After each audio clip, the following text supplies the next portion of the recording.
Hello everybody and welcome back yet again to another drum playthrough review. Thanks everyone for tuning in and stopping by as per usual. Glad to have you all here. For everyone who's brand new, hello and welcome. My name is Nick. I'm a multi-instrumentalist and also I work on mixing and mastering music as well. And the reason why we do these videos is so that way we can take technique that is from drummers who are better than ourselves, learn to break it down into an easier to digest form, and then implement that technique into our own regimen so that way we can become better musicians overall.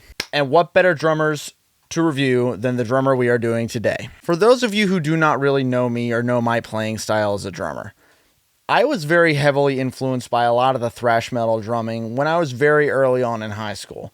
I was all about the skank beats, the keeping things on the 2 and the 4, pretty basic stuff, just regular old normal fills, all that stuff. It wasn't until probably I hit maybe like 18, 19 years old, that I found a band that the drums honestly kind of blew my mind and it made me really sit down and think about the drums in a whole lot of a different way. And that band was Gojira. Now, Gojira really did blow my mind as far as the drums were concerned because I have never heard anybody drum like Mario Duplantier before. And it really did open up my mind a little bit more into what the drums can do for you and what kind of stuff you can do on the drums as well. Things like adding in ghost notes, polyrhythms, double bass that just seems to last forever in a song that is absolutely insane. All of it really did influence my drumming, especially later on, probably right around end of high school, beginning into my adult years. And now it's been a couple of years, honestly, since I've really sat down and just watched Mario Duplantier play drums because I ended up getting into the technical death metal side of things, and oh boy, was that an awesome track to go down. But it is good to revisit the old things once in a while just to remember your roots. So today we're going to be checking out a drummer, Mario Duplantier, who was one of my greatest influences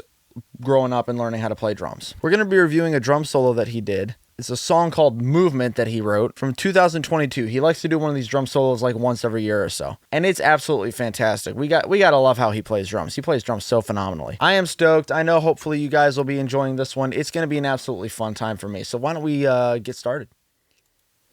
All right. And without further ado, ladies and gents, let us get right into the video.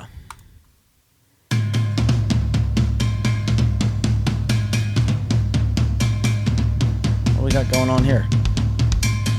Oh, I love how all the stuff he's got too on his drum kit. He's got what is that? Like a cowbell with springs on it?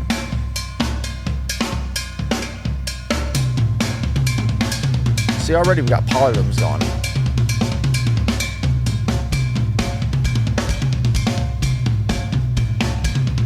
Already we got polyrhythms. He is mostly a wrist player from what you can tell in this video as well. Very good dynamic control as well. Very tasty fills.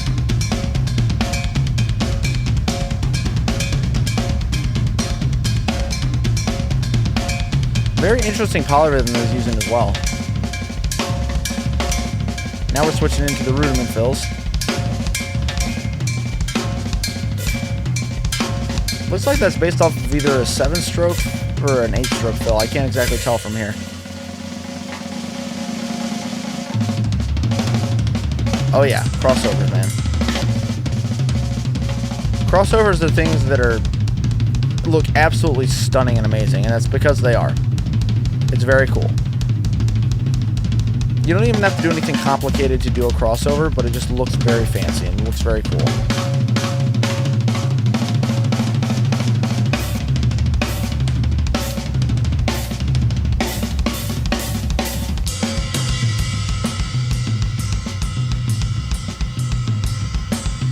You see what I'm talking about here with these dynamic controls. His dynamics are on point with this. He's making sure he's doing rises and falls in the tension with the volume of the drums.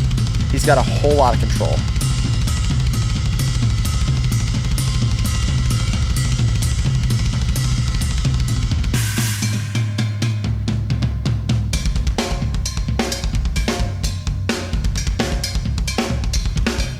That sounds like a classic Gojira groove. And look at how much power he's putting into that snare drum, too. That is phenomenal.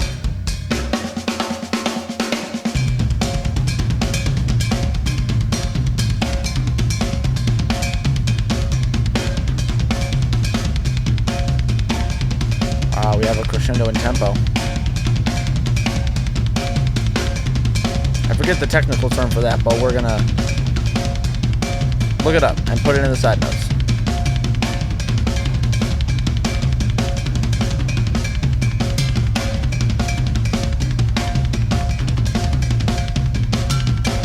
know what I think this is? I think he's doing 4/4 against 7/8 with each of his hands. Just based on the sound of it. Wow. Yeah, dude is a beast of a drummer, man. Absolutely phenomenal work. Mario Duplantier. That's why he's the GOAT! The GOAT! The GOAT! I mean, what else can I say? This dude's an absolute legend. He's an absolutely phenomenal drummer. He kills on the drums, absolutely. So let's break down his technique, why don't we? So for one, like we said before, he looks like he's a very wrist-heavy person as far as the ostinato is going.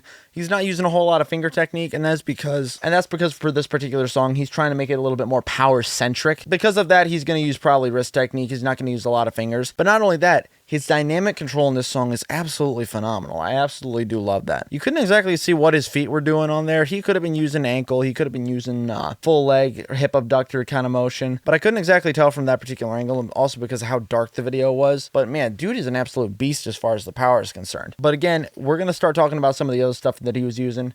Definitely a lot of different rudiments. It looked like in certain parts he was using like 8-stroke rolls or like 7-stroke rolls. I couldn't exactly tell just because of the speed that it was at. I'll go back later and review it. But not only that, he's using a bunch of different stuff and a bunch of different polyrhythms. On that last groove right there, right close to where it was ending, it looked like that he was doing a 7/8 riff fighting a 4/4 riff on each one of his hands. So while one hand is just keeping a good consistent beat between his floor tom and then his ride cymbal, this hand's going boom, boom, ba, boom, boom, ba, boom, boom, ba, boom, boom, ba. And then they're leaving like what feels like an eighth note rest in between. So that's where I kind of deduced to was probably like 7/8 time on the one hand. And then it was fighting with against 4/4 on the other, which is an absolutely mind-boggling polyrhythm if you really think about it, because that would take like what 49 bars in order to fully line up again, something like that. There's actually a Cannibal Corpse song that has something kind of similar to that, where the guitars are playing in 7/8, meanwhile the drums are playing in 4/4, and it takes 49 full measures before everything fully lines up again. But yeah, all that being said, dude is an absolutely phenomenal drummer. He is great. He employs a lot of different techniques on there that are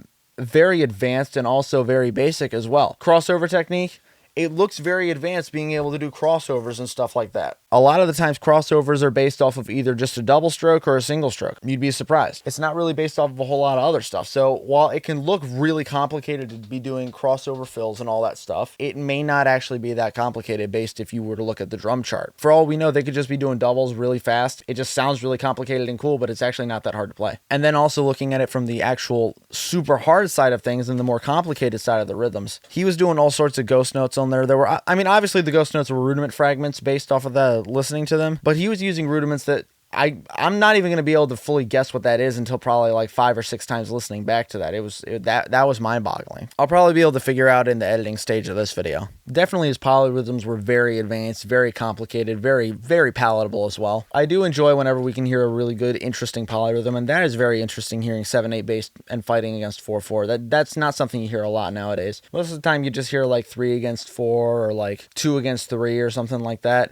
And that, yeah, that's kind of cool, but at the same time, it's really interesting to be able to hear something a little bit more complicated, something that takes more measures to fully line up again. But yeah, there's definitely a lot of amazing technique that he employed on this video, and he kept it all very loose and very clean. So what are some things that you can learn from this performance that'll help improve your drumming? Well, for one, start out slow. Mario Duplantier practiced with jazz drummers for a very, very long time, and he practiced all of his stuff slow. The key really to getting anything super fast and super technical is starting out slow. So you need to make sure you're starting out slow with anything and slowly increase the speed as you get it built into your muscle memory. That is vital. Number 2, never give up on your rudiments. Learn newer and interesting rudiments, not just the basic stuff. Like, yeah, it's cool to learn 6-stroke roll, 5-stroke roll, flams, but if you just leave it at that, you're not going to be able to take it very far or very inventive. Once you start getting into the stuff like the Radamakus, the pot of fla-flas and all that stuff, anything that's really interesting and really far out there, even flamadiddles even, like something like that not a lot of people do nowadays, it can help you to open up a whole lot of variety as far as what you can add to make your drumming more spicy,